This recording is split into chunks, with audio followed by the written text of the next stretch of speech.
नमस्कार दोस्तों, स्वागत है आप सभी का आपके अपने यूट्यूब चैनल आरजीएस पर। दोस्तों 71th बीपीएससी पीटी एग्जाम 2025 के लिए जो एसडीएम राहुल सिन्हा सर है, इनके द्वारा जो प्रीलिम्स बूस्टर बुक लॉन्च की गई थी, उसको हम लोग कवर कर रहे थे और अभी तक हमने आपको ऑलमोस्ट सभी जो टॉपिक है उसको हमने कवर कर दिया है। जो कुछ टॉपिक बचे हुए थे, उसको हम अब लोग कवर कर लेंगे। आज दोस्तों हम लोग कवर करने वाले हैं संपूर्ण बिहार का भूगोल यानी कि बिहार की ज्योग्राफी को। तो दोस्तों आपको पता है कि बीपीएससी एग्जाम में जो है ना बिहार से संबंधित बहुत सारे प्रश्न पूछे जाते हैं और खास करके ज्योग्राफी से भी प्रश्न बहुत बनते हैं। तो इस वीडियो को आप देख लेंगे तो आपका पूरा बिहार जो है यहाँ से संपूर्ण रिवीजन हो जाएगा। तो चलिए विदाउट वेस्टिंग टाइम आज की इस वीडियो को हम शुरू करते हैं।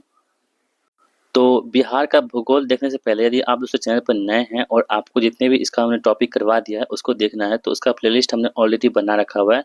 आप चैनल के प्लेलिस्ट में जाइएगा, सभी चीज़ को वहाँ पर देख लीजिएगा। देखिए दोस्तों बिहार के भूगोल के समय पर बात करें हम लोग तो यहाँ पे है बिहार राज्य 83 डिग्री 19 मिनट 50 सेकेंड पूर्वी देशांतर से लेकर के 88 डिग्री 17 मिनट 40 सेकेंड पूर्वी देशांतर के मध्य में स्थित है। दोस्तों ये अक्षांशीय और देशांतरीय विस्तार आपको दे रखा है बिहार का, तो यहाँ पे आप लोग देख लीजिएगा। आगे बढ़ते हैं। बिहार राज्य है ना यहाँ पे 24 डिग्री 20 मिनट 10 सेकेंड उत्तरी अक्षांश लेकर के 27 डिग्री 31 मिनट 15 सेकेंड उत्तरी अक्षांश के बीच में स्थित है। यानी 24 20 10 27 31 15 ये क्या है तो आपका उत्तरी अक्षांश का यहाँ पे है। और यहाँ पे देशांतर दोस्तों हम बात करें यहाँ पे तो 83 19 50 और 88 17 40 इन दोनों को ऐसे आप लोग याद रख सकते हो। आगे बढ़ते हैं। बिहार राज्य का सीमा वर्तमान में 3 राज्यों से लगती है। उत्तर प्रदेश के 8 जिलों से लगती है। यदि आपसे क्वेश्चन पूछा जाए कि बिहार की सीमा उत्तर प्रदेश से कितने जिलों को टच करती है तो दोस्तों आपको बताना होगा यहाँ पे बिहार के उत्तर प्रदेश के 8 जिलों को टच करती है बिहार की सीमा। उसके बाद दोस्तों यहाँ बात करें झारखंड का, पड़ोसी अपना राज्य झारखंड है तो झारखंड को जो यहाँ पे 8 जिले टच करते हैं और साथ ही पश्चिम बंगाल के 3 जिले यहाँ पे टच करते हैं। और नेपाल देश से अंतर्राष्ट्रीय सीमा बनाती है। यानी कि आप ये कह सकते हो कि 3 राज्य और एक देश कौन सा हमारे पास है तो नेपाल। नेपाल जो है ना भारत से अपना सीमा साझा करती है और ये बिहार से भी अपना इसका सीमा इसका टच करता है, ठीक है। और उत्तर प्रदेश के 8 जिले हैं, झारखंड के 8 जिले हैं और पश्चिम बंगाल के यहाँ पे 3 जिले बिहार से अपनी सीमा रेखा शेयर करती है, बाउंड्री शेयर करती है। आगे बढ़ते हैं। बिहार राज्य का सबसे लंबी सीमा रेखा किसके साथ लगती है तो उत्तर प्रदेश राज्य के साथ लगती है सबसे लंबी सीमा। जनगणना 2011 के अनुसार सबसे अधिक अनुसूचित जनजाति यानी कि एसटी की हम बात करें दोस्तों अगर तो बिहार के संथाल में सबसे अधिक एसटी है। इसके अतिरिक्त उरांव हो गया, मुंडा हो गया, हो, खरवार, खाड़िया, भूमिगा, थारू ये सभी दोस्तों क्या है तो जनजाति पाए जाते हैं कहाँ पे बिहार में। और सबसे अधिक जो कहाँ पे है तो संथाल जनजाति यहाँ पे पाई जाती हैं 2011 की जनगणना के अनुसार। पुराना बिहार का 45.84% प्रतिशत जमीन और 18 जिलों को मिलाकर के झारखंड राज्य बना था कब 15 नवंबर 2000 ईस्वी को बना था। दोस्तों को पता है कि झारखंड और बिहार पहले एक ही था लेकिन 15 नवंबर 2000 ईस्वी को झारखंड बिहार से अलग हो गया। बिहार का वर्तमान क्षेत्रफल दोस्तों हम बात करें यहाँ पे तो 94,163 वर्ग किलोमीटर यहाँ पे बिहार का वर्तमान क्षेत्रफल हो जाएगा। और वर्तमान में बिहार में कितने जिले हैं तो बिहार में टोटल वर्तमान में 38 जिले वर्तमान में हैं। बिहार में हम बात करें तो कितने पुलिस जिले हैं तो बिहार में दोस्तों 40 पुलिस जिले आते हैं और 38 यहाँ पे जिले हैं जो कि प्रशासनिक जिले हैं। पटना जिला का सीमा 9 जिलों से लगती है दोस्तों, ठीक है। देखिए किससे किससे लगती है पटना जिला तो नालंदा से अपना सीमा लगाती है, साथ ही अरवल से भी लगाता है, जहानाबाद से, बेगूसराय से, लखीसराय से, भोजपुर, सारण, वैशाली और समस्तीपुर इन 9 जिलों से जो है पटना जिला अपना सीमा साझा करती है। वर्ष 1956 में राज्य के पुनर्गठन के समय संयुक्त बिहार के तत्कालिक मानभूम जिले और पूर्णिया जिले का कुछ भाग पश्चिम बंगाल को दे दिया गया था। जब 1956 ईस्वी में जब राज्य का पुनर्गठन हो रहा था तो उस वक्त जो है मानभूम जिले और जो पूर्णिया जिले के कुछ हिस्से जो है वो पश्चिम बंगाल को दे दिया गया था। बीएचपीसी का मुख्य कार्य दोस्तों क्या है तो जल विद्युत परियोजनाओं की स्थापना करना, रखरखाव करना और ऊर्जा उत्पादन और बिक्री करना आदि ये बीएचपीसी का यहाँ पे मुख्य कार्य हो जाएगा। बिहार में कोसी, गंडक, सोन नदियों पर बनाए गए परियोजना द्वारा बिजली उत्पादन, सिंचाई और बाढ़ नियंत्रण के लिए बेहतर उपाय किए जा रहे हैं कहाँ पे तो कोसी, गंडक, सोन नदी पर जो यहाँ पे परियोजना बनाई जा रही है। भागलपुर बिहार तसर रेशम के उत्पादन में भारत में प्रसिद्ध है। तो क्वेश्चन आपसे पूछेगा कि जो तसर रेशम के लिए कौन सा जगह फेमस है तो वह कौन सा अपना भागलपुर। और दोस्तों भागलपुर को हम क्या बोलते हैं सिल्क सिटी के नाम से भी जानते हैं, इस बात को भी आप लोग नोट डाउन कर सकते हो। बिहार में मुख्यतः तसर जो हो गया तसर हो गया ये इसमें क्या आता है रेशम के प्रकार है। तो तसर रेशम होता है, एरी रेशम होता है और शहतूत, ये 3 प्रकार के रेशम का उत्पादन कहाँ पर होता है तो बिहार में होता है। और सबसे अधिक तसर रेशम कहाँ मिलते हैं तो भागलपुर में मिलते हैं।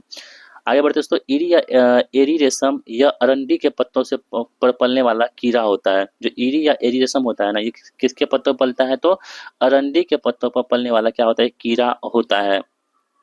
रेशम प्राकृतिक प्रोटीन से बना, देखिए रेशम में क्या होता है, ये प्रोटीन होता है, ये प्राकृतिक प्रोटीन से बना क्या होता है, एक रेशा होता है, कौन सा, रेशम। रेशम कीट का जीवन चक्र की दोस्तों बात करें तो 6 से 8 सप्ताह होता है और इसमें 4 चरण होते हैं। तो कई बार दोस्तों आपको इसके चरण से प्रश्न पूछे जाते हैं। तो पहला जो चरण होता है इसका अंडा, यानी रेशम जो है ना पहले अंडा देता है, उसके बाद रेशम के कीड़े जो होते हैं पहले अंडा देता है, उसके बाद उसको लार्वा होता है, इसे क्या बोलते हैं, कैटरपिलर कहते हैं। और कैटरपिलर ना जाने कितने एग्जाम में अभी तक प्रश्न पूछे जा चुके हैं। तो लार्वा में देखेंगे तो यहाँ पे कैटरपिलर हो गया, प्यूपा की उसमें बात करें तो कोकून, और जो वयस्क यहाँ पे होगा पतंगा। इन सभी चीजों को ध्यान रखेंगे तो ये 4 चरण होते हैं आपके रेशम कीट के उत्पादन के लिए। अंडे से लार्वा निकलते हैं जो शहतूत की पत्तियों को खाते हैं। जो रेशम के कीट होते हैं ना, इससे क्या होते हैं, लार्वा निकलते हैं जो शहतूत की पत्तियों को यहाँ पे खा लेते हैं।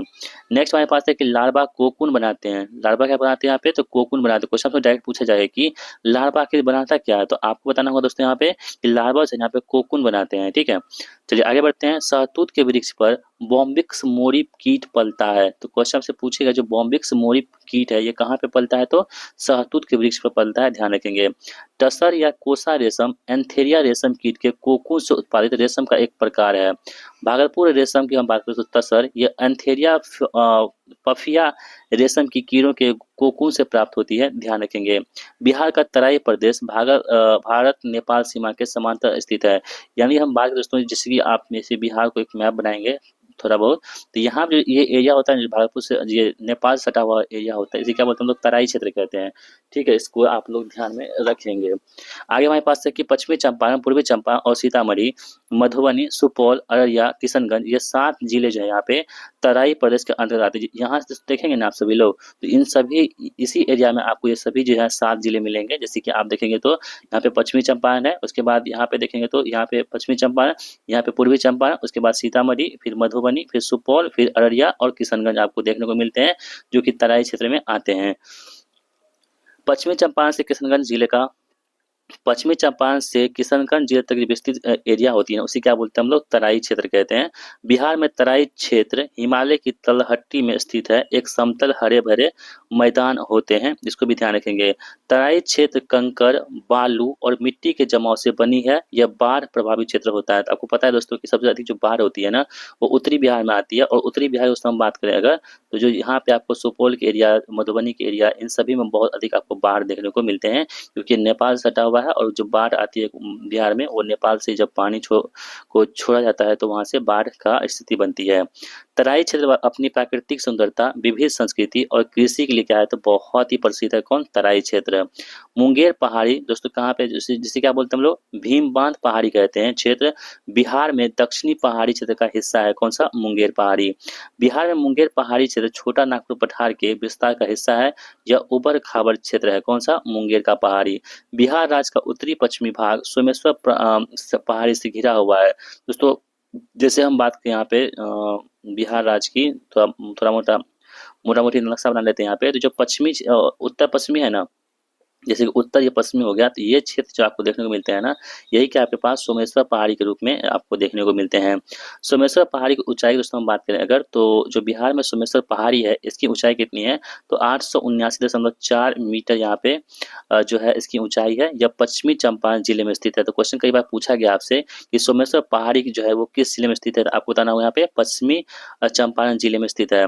सोमेश्वर पहाड़ी बिहार राज्य की सबसे ऊंची चोटी है। तो क्वेश्चन आपसे ये भी पूछता है कि जो बिहार राज्य की सबसे ऊंची चोटी कौन सी है, वो है सोमेश्वर पहाड़ी, जो आपको कहाँ देखने को मिलते हैं, पश्चिमी चंपारण जिले में देखने को मिलते हैं सोमेश्वर पहाड़ी। यह शिवालिक रेंज का हिस्सा है। क्वेश्चन से पूछेगा जो सोमेश्वर पहाड़ी है ये किसका हिस्सा है, तो शिवालिक रेंज का हिस्सा है, ध्यान में रखेंगे। बूढ़ी गंडक नदी सोमेश्वर पहाड़ी से निकलती है। कई बार क्वेश्चन पूछा गया, बहुत सारे प्रश्न जो रिपीट हो चुके हैं यहाँ से। जो बूढ़ी गंडक नदी है ना वो कहाँ से निकलती है, तो आपको बताना होगा दोस्तों ये सोमेश्वर की पहाड़ी से निकलती है। कौन सी, बूढ़ी गंडक नदी।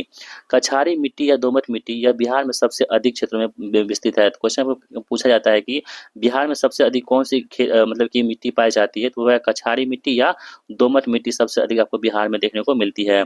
दोमट मिट्टी या कछारी मिट्टी में बालू, सिल्ट और चिकनी मिट्टी मिला हुआ होता है। यह उपजाऊ मिट्टी होती है। तो सबसे अधिक जो उपजाऊ मिट्टी होती है ना, वो कौन सी होती है? दोमट मिट्टी सबसे अधिक उपजाऊ मिट्टी होती है। इसको भी आप लोग ध्यान में रखेंगे। चलिए हमारे पास है कि कछारी मिट्टियां नदियों द्वारा लाई गई गाद से निर्मित होती है। बिहार के मैदानी भागों में मिट्टी पाई जाती है। इसको भी ध्यान में रखेंगे। ठीक है, तो कछारी मिट्टी अगर आपसे पूछा जाए अगर कि ये कहाँ से निर्मित होती है, तो ये गाद से निर्मित होती है। ये बिहार के जो है मैदानी इलाकों में पाई जाती है। कौन सी? दोमट मिट्टी या कछारी मिट्टी। ठीक है। संथाल जनजाति की दोस्तों हम बात करें तो बिहार में भागलपुर हो गया, सहरसा हो गया, बांका हो गया और पूर्णिया में निवास करती है।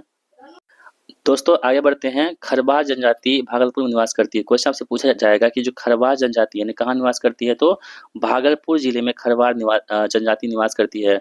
उरांव जनजाति सुपौल में निवास करती है। तो जो जनजाति है ना, जनजाति प्रश्न पूछे जाते हैं। जो उरांव जनजाति हमारे पास है ये कहाँ निवास करती है, तो सुपौल जिले में निवास करती है।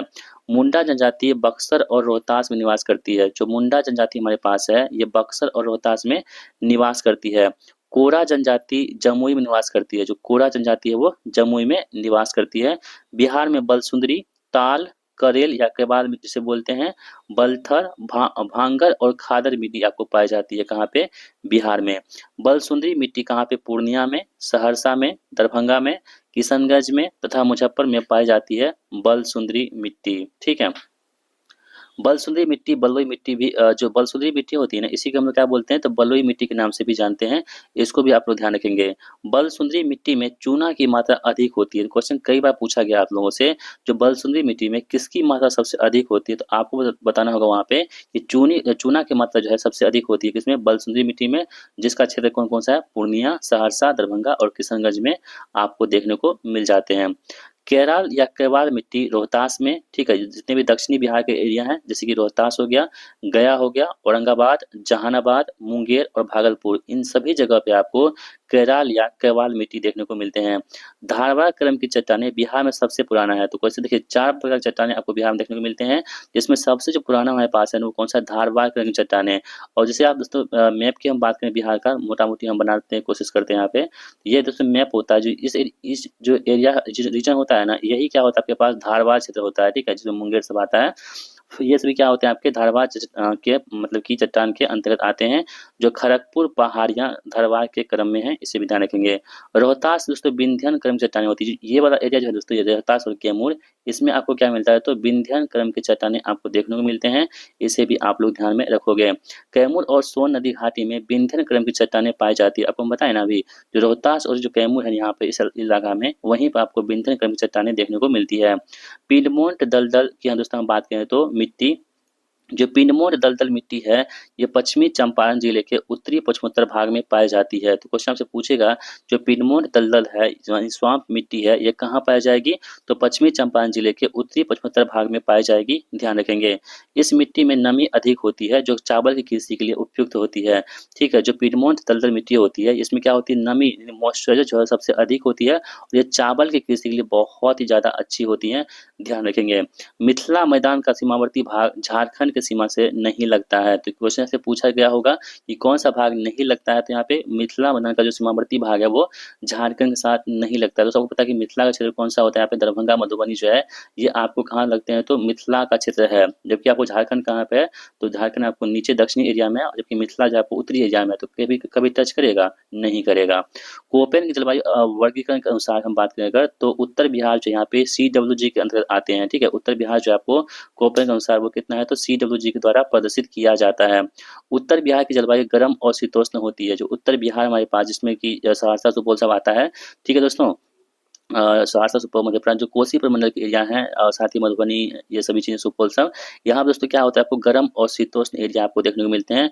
थारवस्ट की योजना के अनुसार पूर्वी बिहार की जलवायु दोस्तों कैसी होती है, सी स्क्वायर प्रकार की होती है। थारवेस्ट के अनुसार पूर्वी बिहार की जलवायु नम और उप आर्द्र संक्रमणकारी होती है। जो पूर्वी बिहार के अंदर जो भी आते हैं जैसे पूर्णिया हो गया और आपको कटिहार सब हो गया। ठीक है, इन सभी एरिया में आपको जो है उप आर्द्र संक्रमणकाली जो है जलवायु पाई जाती है। मुजफ्फरपुर हो गया, दरभंगा हो गया, चंपारण जिलों में नवीन जलोढ़ मिट्टी पाई जाती है। ठीक है दोस्तों, एक होता है नवीन, एक होता है पुरानी। जो नवीन होता है उसे क्या बोलते हैं हम लोग? खादर कहते हैं, और जो पुरानी होती है उसे क्या बोलते हैं हम लोग? बांगर कहते हैं। ठीक है, ध्यान रखेंगे। नवीन जलोढ़ मिट्टी में उपजाऊ मिट्टी है, जो नवीन होती है ना वो क्या होती है? उपजाऊ मिट्टी होती है, जिसमें धान होता है, गेहूं होता है, दलहन होता है, तिलहन होता है, ये सभी आदि फसलें इसमें होती हैं, इसको ध्यान रखेंगे। कैमूर का पठार चूना पत्थर के लिए प्रसिद्ध है। तो कई बार प्रश्न पूछा गया है कि जो चूना पत्थर के लिए फेमस है वो कौन सा पठार है? तो वो कैमूर का पठार है। यहाँ बलुआ पत्थर भी पाया जाता है। उत्तर बिहार बाढ़ के लिए बहुत ही फेमस है, यानी कुख्यात है, यानी सबसे अधिक जो बाढ़ आती है दोस्तों वो उत्तर बिहार में ही आती है, इसको भी आप लोग ध्यान में रखेंगे। हिमालय क्षेत्र की नदियाँ जैसे कि कोसी हो गया आपका, महानदी हो गया, गंडक हो गया, गंगा आदि नदियाँ बरसात के मौसम में काफ़ी अधिक मात्रा में जल बहाव होता है, जिससे बाढ़ की समस्या उत्पन्न होती है। ठीक है? बिहार का 73.06% भौगोलिक क्षेत्र बाढ़ से प्रभावित है। यानी कि आप देखोगे ना दोस्तों, तो बिहार का जो है ना 73% भाग ऐसा है जो कि बाढ़ से ही ग्रसित होता है हमेशा। जो 28 जिलों के 68,800 वर्ग किलोमीटर के क्षेत्र में प्रभावित होता है। यानी कि बिहार में टोटल 38 जिले हैं, 38 जिले में जो है 28 जिला वह बाढ़ में ही मतलब डूबा रहता है। ठीक है, ऐसे आप समझ सकते हो। सोमेश्वर श्रेणी और शिवालिक श्रेणी का निर्माण एक ही काल यानी कि पीलो स्टेलिन काल में हुआ था। ये भी प्रश्न पूछे गए हैं, आपको ध्यान रखेंगे। पटना का स्थानीय समय दोस्तों हम बात करें तो 85 डिग्री 1 मिनट ईस्ट भारत के मानक समय से कितना है? तो 82.5 डिग्री आगे है, ध्यान रखेंगे। बिहार का राजगीर शहर 5 पहाड़ियों से घिरा हुआ है। क्वेश्चन हमसे पूछ सकता है ऐसा कौन सा शहर है बिहार का जो कि 5 पहाड़ियों से घिरा हुआ है? तो वो कौन सा? राजगीर शहर है। विपुलगिरी, रत्नागिरी, उदयगिरी, स्वर्णगिरी और वैभवगिरी, ये 5 पहाड़ी दोस्तों, जितनी भी गिरी है ना वो कहाँ पे है? तो राजगीर में है। ठीक है, जैसे कि विपुलगिरी हो गया, रत्नागिरी हो गया, उदयगिरी हो गया, स्वर्णगिरी हो गया और वैभवगिरी हो गया, ये सभी कहाँ आपके? तो ये राजगीर की पहाड़ियां में स्थित है। गया शहर 3 ओर से मंगला, गौरी और श्रृंग स्थान, रामशिला और ब्रह्मयोनी पहाड़ियों से घिरा हुआ है। कौन सा? गया शहर। कोसी नदी को बिहार का शोक कहते हैं, अभिशाप कहते हैं। क्वेश्चन से पूछा गया था 70 बीपीएससी में, 70 बीपीएससी में प्रश्न पूछा गया था, तो री एग्जाम जो हुआ था वहाँ पूछा गया था कि बिहार का शोक किसे कहते हैं दोस्तों, अभिशाप किसे कहते हैं? तो कोसी नदी को बिहार का शोक कहते हैं, और इससे क्या होता है? विकराल रूप से बाढ़ आती है। उत्तरी बिहार में प्रत्येक वर्ष इसी नदी से भयानक बाढ़ आती है, जो कि आप देख पा रहे होंगे, सुपौल हो गया, इधर मधेपुरा के इलाके हो गए, इन सभी जगह पे सबसे अधिक जो बाढ़ आती है वो कोसी नदी से ही आती है। 18 अगस्त 2008 के कुशहा तटबंध कोसी का बांध टूट गया था, जिससे भयानक त्रासदी आई थी। तो आप लोग सुनते होंगे बुजुर्ग लोगों से, जो कुशहा का जब बांध में जो टूटा था, कोसी का बांध टूटा था, वो कब टूटा था? 18 अगस्त 2008 का वो दिन था जब बिहार में भयानक त्रासदी आई थी। कोसी नदी गोसाईनाथ चोटी से निकलती है। जो गोसाईनाथ चोटी है दोस्तों, ये कहाँ पर स्थित है? तो नेपाल में स्थित है, और यहीं से कोसी नदी का उद्गम होता है और बिहार के भीमनगर में प्रवेश करती है। तो क्वेश्चन से पूछेगा कि जो बिहार का जो कोसी नदी कहाँ प्रवेश करती है? तो बिहार के भीमनगर में प्रवेश करती है, ध्यान रखेंगे। बिहार की भूमि गंगा नदी प्रणाली से अब अपवाहित होती है। पुनपुन नदी फतुहा के पास गंगा मिलती है। ठीक है, तो क्वेश्चन से पूछेगा कि पुनपुन नदी जो है वो कहाँ पर गंगा में मिलती है? तो फतुहा के पास यहाँ पे गंगा में मिल जाती है पुनपुन नदी, ध्यान रखेंगे। पुनपुन नदी पलामू जिले से में छोटा नागपुर पठार से निकलती है। जो पुनपुन नदी है ये पलामू जिले जो झारखंड में है वहाँ के छोटा नागपुर जो पठार है वहाँ से निकलती है, उसका उद्गम है बिहार में औरंगाबाद जिले में प्रवेश करती है। तो ठीक है, और ये नदी गया, जहानाबाद और पटना जिलों में होकर प्रभावित होती है। मोहर और दरगाह पुनपुन की सहायक नदियां हैं। जो मोहर और दरगाह है ये किसकी सहायक नदी है? तो पुनपुन की सहायक नदियां हैं। गंगा नदी की दियारा भूमि जलोढ़ मिट्टी और रेत से बना हुआ है, जो कि जायद फसलों के लिए विख्यात है। सोन नदी अमरकंटक पठार के पूर्व से निकलती है। जो सोन नदी है कहाँ से निकलती है? तो अमरकंटक पठार के पूर्व से निकलती है। कौन सी? सोन नदी। सोन नदी मुख्यतः छत्तीसगढ़ हो गया, मध्य प्रदेश हो गया, उत्तर प्रदेश हो गया, झारखंड एवं बिहार में प्रभावित होने वाली नदी है। कौन सी? सोन नदी। छत्तीसगढ़ हो गया, मध्य प्रदेश बगल में ही है, उत्तर प्रदेश बगल में ही है, झारखंड और बिहार में प्रवाहित होती है। कौन सी? सोन नदी, जो कि अमरकंटक के पठार के पूर्वी भाग से निकलती है। सोन और पुनपुन जो है उत्तर दिशा की ओर प्रवाहित होती है। सोन नदी हो गया और जो पुनपुन नदी हो गया दोस्तों, ये उत्तर दिशा की ओर प्रवाहित होती है, होते हुए गंगा में मिल जाती है। कोसी नदी की 7 धाराओं में मुख्यतः 3 धाराओं सन कोसी, अरुण कोसी और तमूर कोसी के संगम से बनती है। बिहार का तराई क्षेत्र भारत नेपाल सीमा के समानांतर विस्तृत है, जो कि आपको बता चुके हैं। जैसे कि जैसे बिहार का मैप बना होगा दोस्तों यहाँ पे, ये जो आपके इलाका है ना, ये सभी क्या आपके तराई क्षेत्र आते हैं, जो कि नेपाल के साथ यहाँ पे समांतर है। कैमूर जिले के तेल्हार यानी तेल्हार कुंड जलप्रपात स्थित है, यानी तेल्हार जो कुंड है जलप्रपात है, कहाँ पे स्थित है, तो कैमूर जिले में स्थित है, ध्यान में रखेंगे।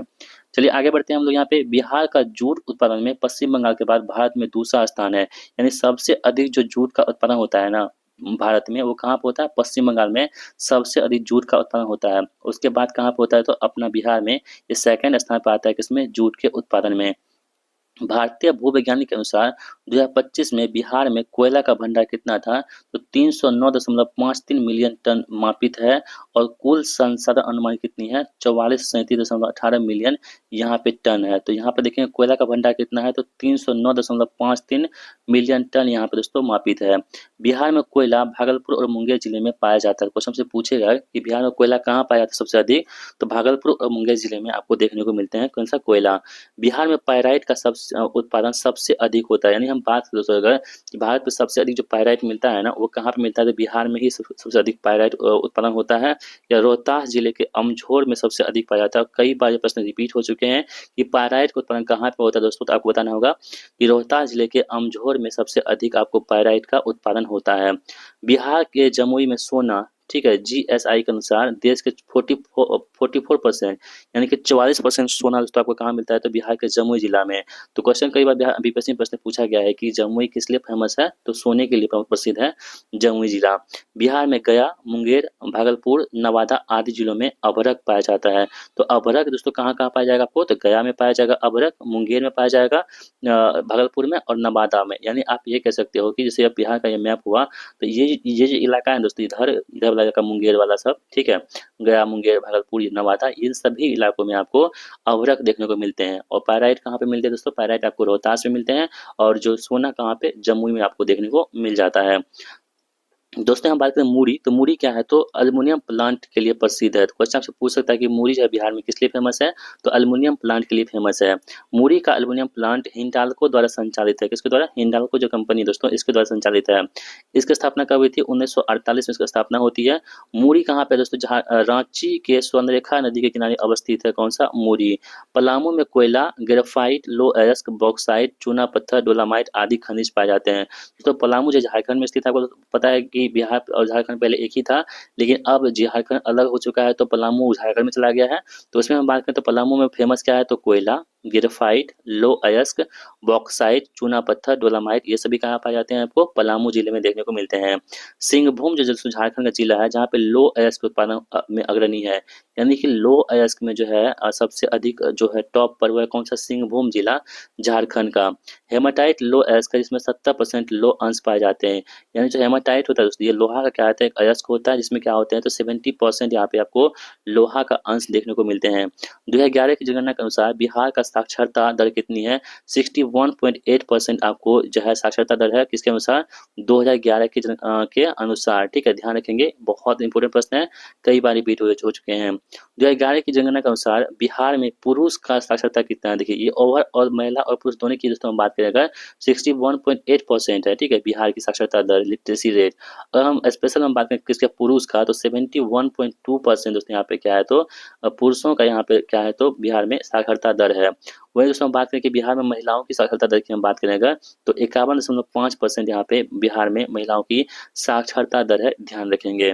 2011 की जनगणना के अनुसार बिहार में कटिहार जिले में अनुसूचित जनजाति की संख्या कितनी है, तो 5.8% यहाँ पे है, यानी कि सब जहाँ बिहार में जो है ना जनजाति आपको कटिहार में देखने को मिलते हैं, जिसमें कितना है, तो 5.86% यहाँ पे 2011 के जनगणना के अनुसार बताया गया है। 2011 की जनगणना के अनुसार बिहार के कुल आबादी का एसटी आबादी कितनी है, यानी तो एसटी कितनी है, तो 1.3%, यानी जितने भी बिहार की आबादी है उसका 1.3% क्या है, तो एसटी की आबादी है, किसमें, बिहार में। बिहार में पश्चिमी चंपारण जिले में अनुसूचित जनजाति की संख्या 6.35% सबसे अधिक है। यानी कि अगर आपसे प्रश्न पूछा जाए कि सबसे अधिक जो है बिहार में एसटी कहाँ पाए जाते हैं, तो आपको दोस्तों बताना होगा कि पश्चिमी चंपारण जिले में पाया जाता है, जिसका परसेंटेज की हम बात करें तो 6.35% यहाँ पे सबसे अधिक मात्रा में पश्चिमी चंपारण जिले में अनुसूचित जनजाति पाई जाती हैं। SRS रिपोर्ट 2022 के अनुसार 2020 में बिहार की शिशु मृत्यु दर कितनी थी, 1000 जीवित जन्मों पर 27, ठीक है था।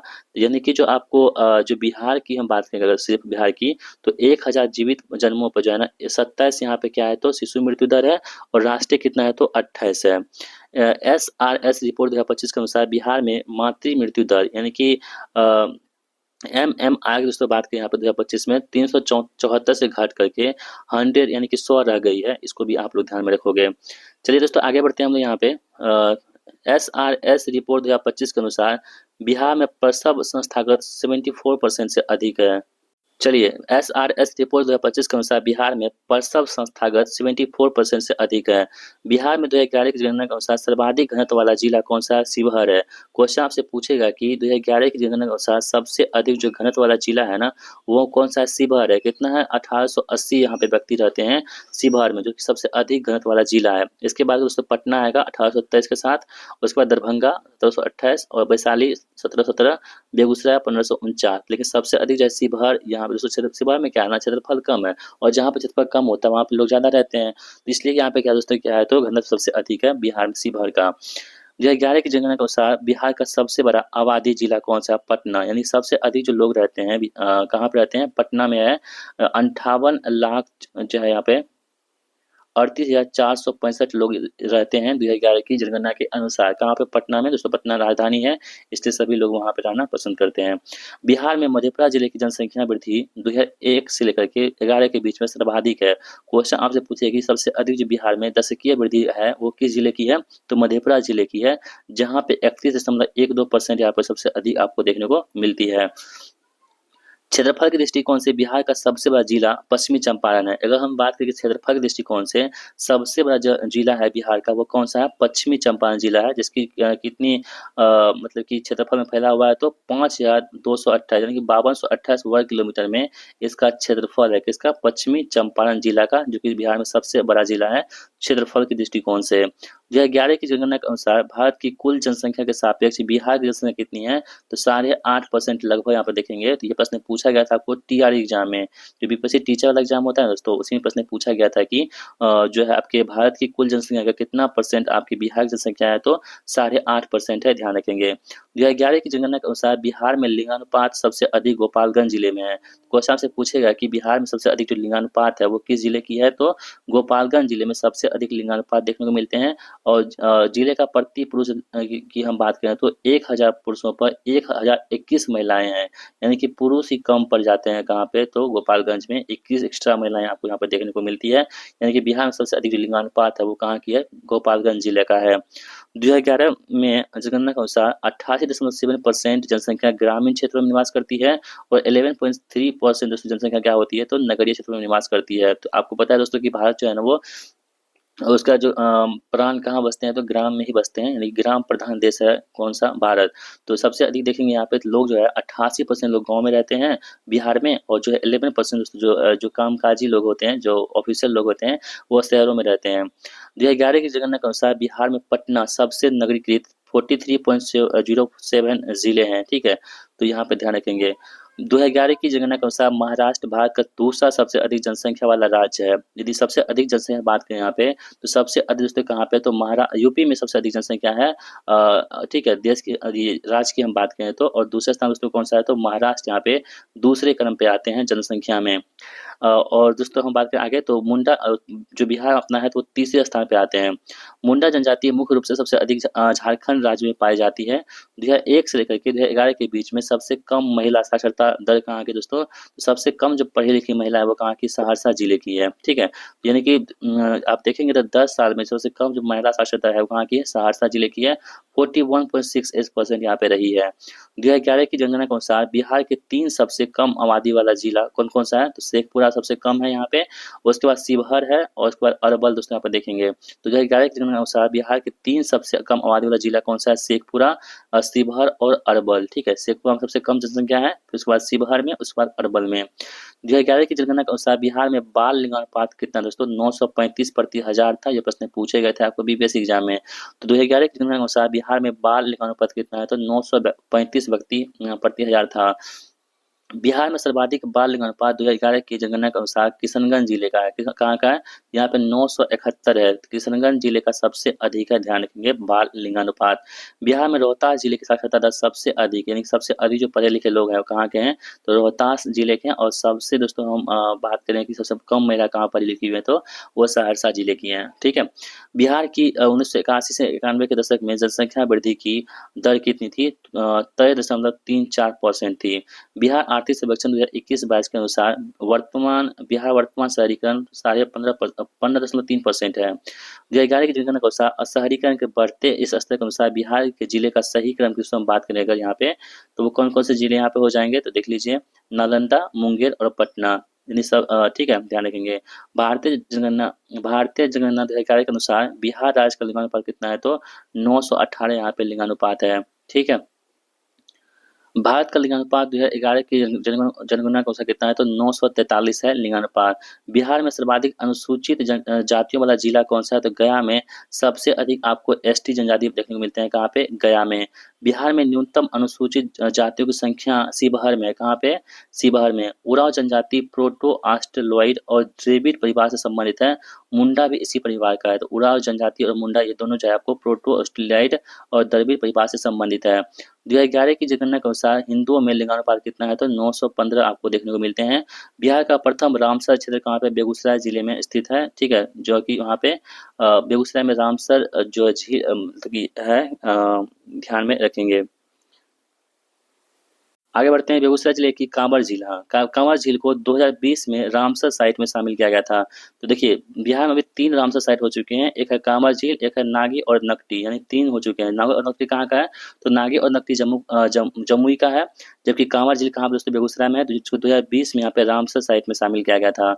रामसर ईरान का एक शहर है दोस्तों। रामसर कन्वेंशन की दोस्तों बात करें यहाँ पे, तो 1971 में, जिसे आर्द्रभूमि वेटलैंड कन्वेंशन भी कहते हैं, कब हुआ था? 1971 में हुआ था। रामसर एक अंतर सरकारी चलिए आगे बढ़ते हैं। रामसर एक अंतर सरकारी पर्यावरण संधि है जो आर्द्रभूमि के संरक्षण और सतत उपयोग के लिए कानूनी रूप से बाध्यकारी है।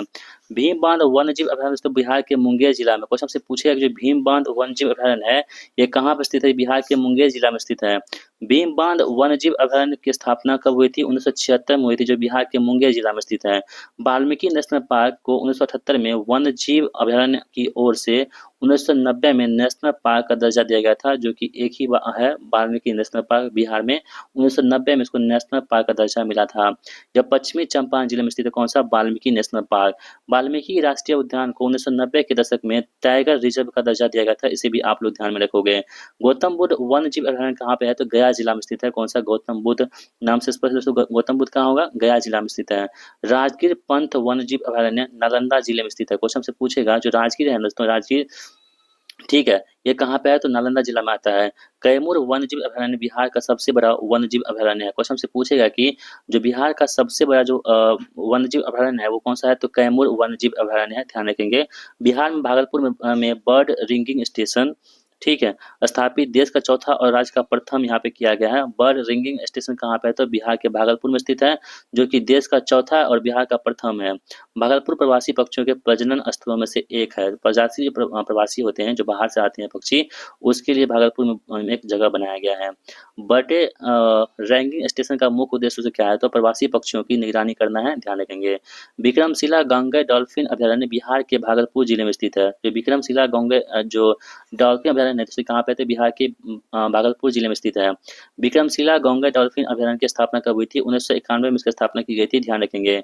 केंद्र सरकार ने 5 अक्टूबर 2009 को गंगे डॉल्फिन को भारत का राष्ट्रीय जलीय जीव घोषित किया है। तो क्वेश्चन से पूछे कि भारत का राष्ट्रीय जलीय जीव है ना, उसका नाम क्या है? तो गंगे डॉल्फिन है।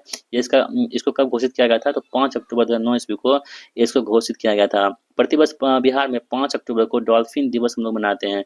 तो क्वेश्चन से पूछेगा कि डॉल्फिन दिवस है हम लोग कब मनाते हैं? तो 5 अक्टूबर को प्रति वर्ष हम लोग बिहार में मनाते हैं। नालंदा विश्वविद्यालय का अधिनियम 2010 में लाया गया था, ठीक है। सितंबर 2014 में इस विश्वविद्यालय में छात्रों का प्रथम बैच का नामांकन हुआ था, कब? 2014 में।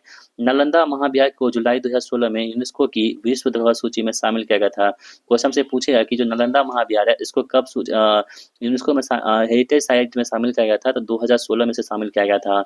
महाबोधि मंदिर को यूनेस्को की विश्व धरोहर सूची में कब? 2002 ईस्वी में। दोनों प्रश्न बहुत इंपॉर्टेंट है। नालंदा को 2016 ईस्वी में और जो महाबोधि है उसको 2002 ईस्वी में यहाँ पे यूनेस्को की जो वर्ल्ड हेरिटेज साइट होती है वहाँ पे शामिल किया गया था। बिहार प्रथम तैरता हुआ सोलर ऊर्जा संयंत्र दरभंगा सिटी के हैदराबाद में स्थित है। कहाँ पे? दरभंगा सिटी के हैदराबाद में स्थित है, ध्यान रखेंगे। विष्णुपद मंदिर और महाबोधि मंदिर कॉरिडोर बनाने की मंजूरी 2024-25 के केंद्रीय बजट में पेश किया गया था। ठीक है, ध्यान रखेंगे। बिहुला बिसहरी महोत्सव अगस्त माह में भागलपुर क्षेत्र में मनाया जाता है। जो बिहुला बिसहरी महोत्सव है दोस्तों, कहाँ पे होता है? जो भागलपुर में मनाया जाता है, ध्यान रखेंगे। मंजूषा कला बिहला बिसहरी लोक कथा पधारित है, जो कि भागलपुर में मनाया जाता है। बिहार सरकार ने यूएनईपी के साथ समझौता ज्ञापन पर हस्ताक्षर किया है, जिसके अनुसार 2040 तक राज्यों को प्रदूषण मुक्त करने का लक्ष्य रखा गया है। बिहार में जीआई टैग प्राप्त है भागलपुर के जर्दालू आम को, मुजफ्फरपुर के शाही लीची को, भागलपुर की सिल्क को, कतरनी चावल को, सिलाव का खाजा, मगही पान, मधुबनी पेंटिंग, मिथिला का मखाना, पश्चिमी चंपारण का मिर्चा चावल, सिक्की घास उत्पादन कला को यहाँ पे जीआई टैग प्रदान किया गया है।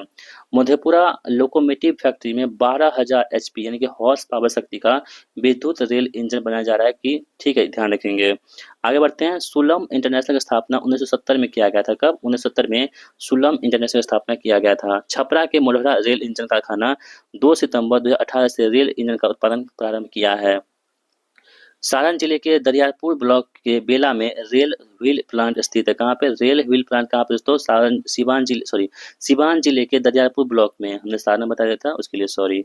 सुलभ इंटरनेशनल के संस्थापक कौन है? बिंदेश्वर पाठक है। ठीक है, ध्यान रखेंगे। सुलभ जल परियोजना दरभंगा जिले में जुलाई 2018 में सुलभ इंटरनेशनल के द्वारा यहाँ पे किया गया था। चलिए आगे बढ़ते हैं। बिंदेश्वर पाठक को 1991 में पद्म भूषण पुरस्कार और साथ ही मरणोपरांत 2024 में पद्म विभूषण से सम्मानित किया गया था। तो क्वेश्चन से पूछेगा कि जो 2025 का पद्म विभूषण दिया गया दोस्तों, वो है शारदा सिन्हा जी को दिया गया है, और 2024 का जो पद्म विभूषण मिला था वो बिंदेश्वर पाठक जी को मिला था, ध्यान रखेंगे।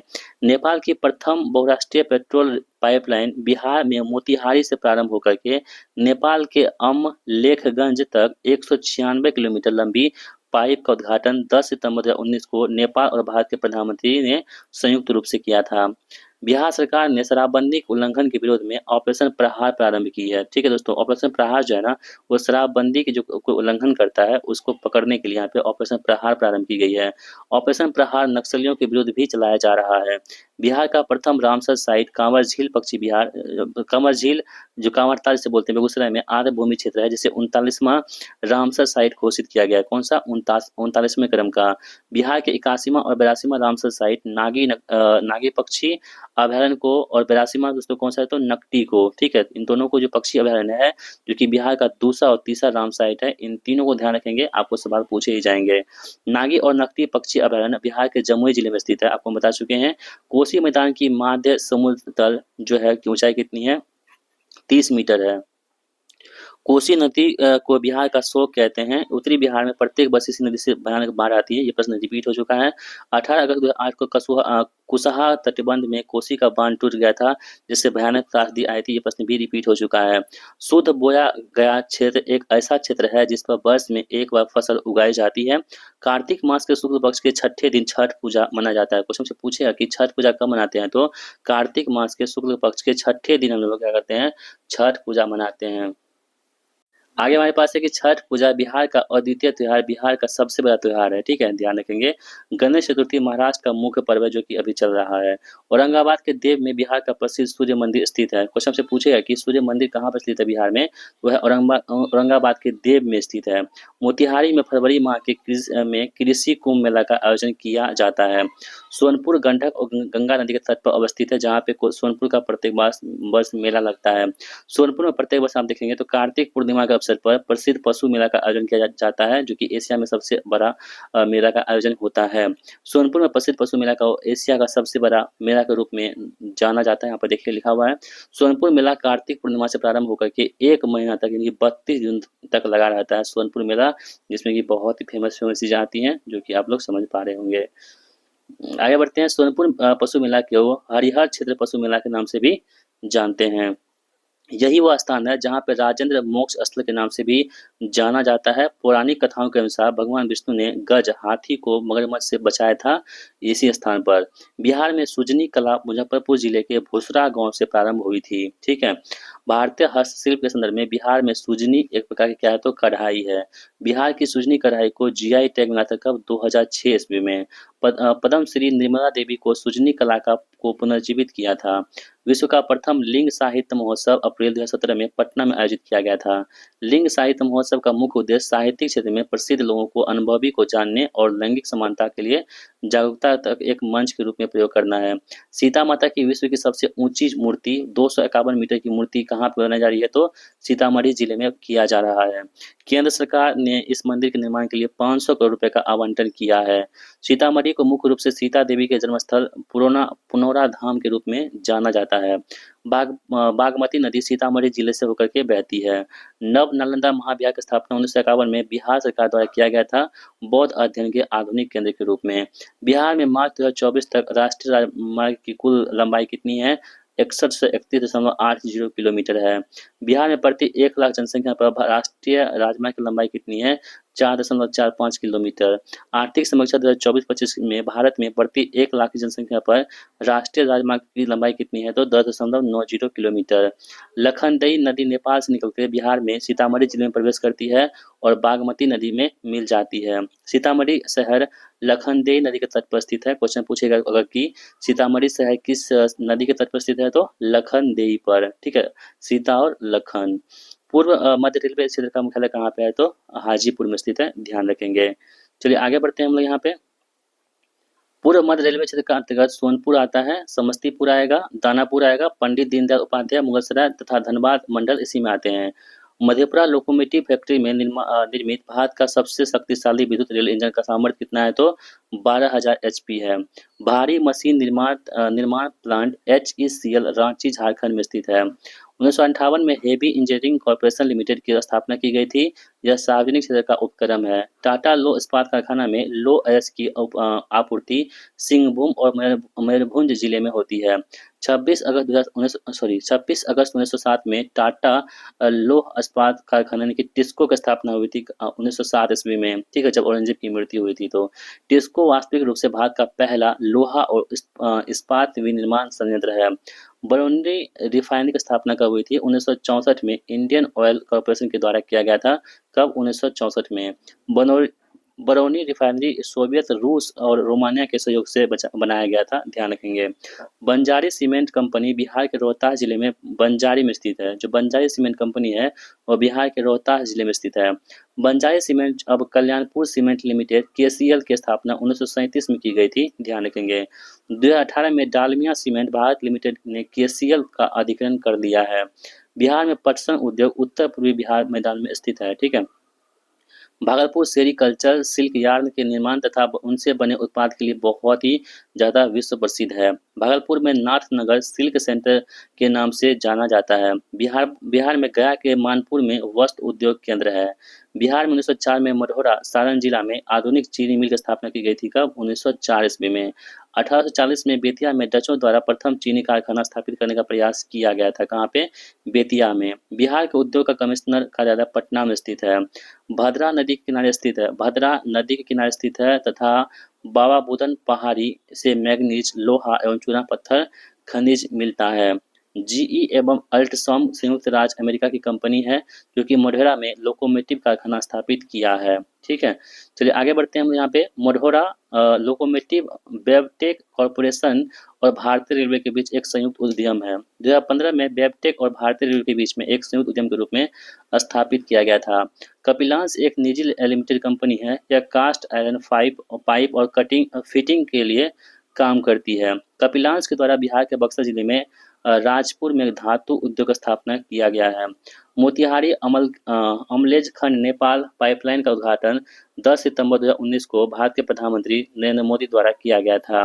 मोतिहारी अमलेखगंज नेपाल दक्षिण एशिया की पहली सीमा पर जाने वाली पेट्रोलियम उत्पाद की पाइपलाइन है। यह पाइपलाइन बरौनी रिफाइनरी से दक्षिण पूर्वी नेपाल के अमलेज खंड तक ईंधन का परिवहन से संबंधित है। बिहार में बरौनी, बाढ़, कहलगांव, कांटी, नबीनगर, बक्सर आदि में क्या है तो थर्मल पावर प्लांट है जो कोयले से चलता है, ध्यान रखेंगे। बाढ़ सुपर थर्मल पावर स्टेशन में बिहार में स्थित है जो कि एनटीपीसी के अंतर्गत है। एनटीपीसी की स्थापना कब हुई थी? 1975 में एनटीपीसी की स्थापना होती है, ध्यान रखेंगे। एनएचपीसी की स्थापना कब हुई थी? 1975 में। एनटीपीसी और एनएचपीसी दोनों की स्थापना कब हुई है? 1975 में। दिसंबर 2019 में बाढ़ सुपर थर्मल पावर स्टेशन से बिजली का उत्पादन प्रारंभ हुआ था। Vindhyachal super thermal power station Bharat का सबसे बड़ा थर्मल पावर स्टेशन। विंध्याचल जो सुपर थर्मल पावर स्टेशन है, ये भारत का सबसे बड़ा थर्मल पावर प्लांट है जो मध्य प्रदेश के सिंगरौली में स्थित है। नील के धब्बे उपन्यास के लेखक कौन है? तो विंध्याचल प्रसाद गुप्त हैं। यह पुस्तक महात्मा गांधी के जीवन और उनके विचार पर केंद्रित है। नील के धब्बे। बिहार में प्रथम समेकित चेक पोस्ट की स्थापना 7 अप्रैल 2018 को किया गया था। समेकित चेक पोस्ट रक्सौल बीरगंज में स्थापित भारत और नेपाल के बीच के द्वारा किया गया है। 21 जनवरी 2020 को भारत के प्रधानमंत्री नरेंद्र मोदी और नेपाल के प्रधानमंत्री केपी शर्मा ओली ने संयुक्त रूप से भारत नेपाल के बीच में जोगबनी, अररिया और विराटनगर के बीच में इंटीग्रेटेड चेक पोस्ट का यहाँ पे उद्घाटन किया था। बिहार में पहला सांकेतिक पोस्ट सांकेतिक डाकघर की स्थापना पटना के जीपीओ में 1 जुलाई 1917 को जनता के द्वारा खोला हुआ है। पोस्ट एलेंटेड ग्राम ऑफिस के नाम से जाना जाता था। आगे बढ़ते हैं। यहाँ पे बिहार के पटना में 16 मार्च 2018 को विस्कोमान भवन में प्रथम आईटी स्टार्टअप हब का उद्घाटन किया गया। स्वच्छ गृहों के राष्ट्रीय सम्मेलन चंपारण में महात्मा गांधी के नेतृत्व में सत्याग्रह के शताब्दी समारोह के एक रूप के रूप में अंक के रूप में आयोजित किया गया था। सुलभ इंटरनेशनल ने बिहार के दरभंगा जिले में जुलाई 2018 में सुलभ जल नामक परियोजना प्रारंभ किया है। सुलभ जल परियोजना के तहत सस्ती जल उपलब्ध कराया जाएगा। न तालाब व नदियों के दूषित जल को स्वच्छ एवं सुरक्षित पेयजल में परिवर्तित किया जाएगा। वर्ष 2025 में बिहार का एसडीआई अनुपात स्कोर कितना है तो 0.536 है। सर्वप्रथम मानव विकास सूचकांक एचडीआई संयुक्त राष्ट्र विकास कार्यक्रम यूएनडीपी द्वारा 1990 से महबूब उल हक और अमर सेन के प्रयास से जारी किया गया था। 1990 से मानव विकास सूचकांक जारी करने के लिए जीवन प्रत्याशा, शिक्षा और प्रति व्यक्ति आय के आधार पर जारी की जाती है। कृषि कर्मण पुरस्कार भारत सरकार ने 2 जनवरी 2020 को बिहार राज्य को प्रदान किया था। कृषि कर्मण पुरस्कार बिहार राज्य के मक्का और गेहूं के उत्पादन और क्षेत्र में लगातार वृद्धि के लिए दिया गया था। शराबबंदी से जिन अनुसूचित जाति और जनजाति की आर्थिक स्थिति दयनीय हो गई है, वैसे परिवारों को सतत जीविकोपार्जन योजना के तहत 2 लाख रुपए वित्तीय सहायता प्रदान की जाती है। सतत जीविकोपार्जन योजना 5 अगस्त 2018 से बिहार में लागू किया गया है। प्रधानमंत्री गरीब कल्याण योजना 20 जून 2020 को प्रधानमंत्री द्वारा नरेंद्र मोदी खगड़िया जिले के बेलदौर प्रखंड के तेलिहार गांव से प्रारंभ किया था। ठीक है। गरीब कल्याण रोजगार योजना का मुख्य उद्देश्य कोविड-19 महामारी से प्रभावित कामगारों को गांव में आजीविका का अवसर मुहैया कराना था। सेफ सिटी सर्विलांस बिहार में 2017 के महिलाओं के विरुद्ध होने वाले अपराधों पर अंकुश लगाने के लिए बिहार सरकार ने शुरू किया था। सेफ सिटी सर्विलांस के तहत सभी प्रमुख सार्वजनिक स्थानों को क्लोज सर्किट टेलीविजन कैमरों के सख्त निगरानी में लाना है। ठीक है, आगे बढ़ते हैं। छोटा नागपुर के जंगल में मुख्यतः शुष्क पर्णपाती वनस्पति पाई जाती है। इस क्षेत्र में सवाना वन भी पाए जाते हैं। भारत वन स्थिति रिपोर्ट 2023 के अनुसार बिहार में कुल भौगोलिक क्षेत्र का 7.84% भाग पर वन है। ठीक है, 7380.79 वर्ग किलोमीटर पर वन है, ध्यान रखेंगे। बिहार में ऑपरेशन प्रहार की शुरुआत 2020 में गंभीर आपराधिक घटनाओं में शामिल आरोपियों और शराबबंदी के उल्लंघन करने के लिए विरोध चलाया गया था। बिहार में कानून द्वारा गोवध बिहार पशु संरक्षण और सुधार अधिनियम 1955 के तहत गाय, बैल, सांड और बछड़ा के वध को प्रतिबंधित किया गया है। बिहार में सबसे अधिक घने पतझड़ वाले वन क्षेत्र कहाँ पे है तो पश्चिमी चंपारण जिले में है। पागलखाना केंद्रीय मन चिकित्सा संस्थान रांची झारखंड में है। आपको पता है कि दोस्तों पागलखाना कहाँ पे है? रांची में है, वही है। कुमुदलाल गांगुली अशोक कुमार का जन्म भागलपुर में 13 अक्टूबर 1911 ईस्वी को हुआ था। बिहार का नालंदा महाविहार पुरातात्विक स्थल 1016 में तथा बोधगया स्थित महाबोधि 2002 में 1016 नहीं होगा, यहाँ पे 2016 होगा, यूनेस्को की विश्व धरोहर स्थल में शामिल किया गया था। कोसी मैदान की माध्य समुद्र तट से औसत ऊंचाई कितनी है? 30 मीटर है। तो दोस्तों इस प्रकार हमने आप सभी को यहाँ पे बिहार की ज्योग्राफी को इस वीडियो में कवर कर दिया है। उम्मीद करता हूँ कि वीडियो आप सभी को बहुत ही अच्छा लगा होगा और इससे आपको बहुत ही कुछ सीखने को मिला होगा, साथ ही आपका पूरा रिवीजन भी हो गया होगा। दोस्तों वीडियो आपको कैसा लगा है अपनी राय हमें कमेंट बॉक्स में लिख सकते हैं। बाकी दोस्तों मिलते हैं नेक्स्ट वीडियो में, जो बचे हुए पार्ट्स है उसको भी हम कवर करेंगे। इस वीडियो को देखने के लिए आप सभी दोस्तों का तहे दिल से बहुत बहुत धन्यवाद।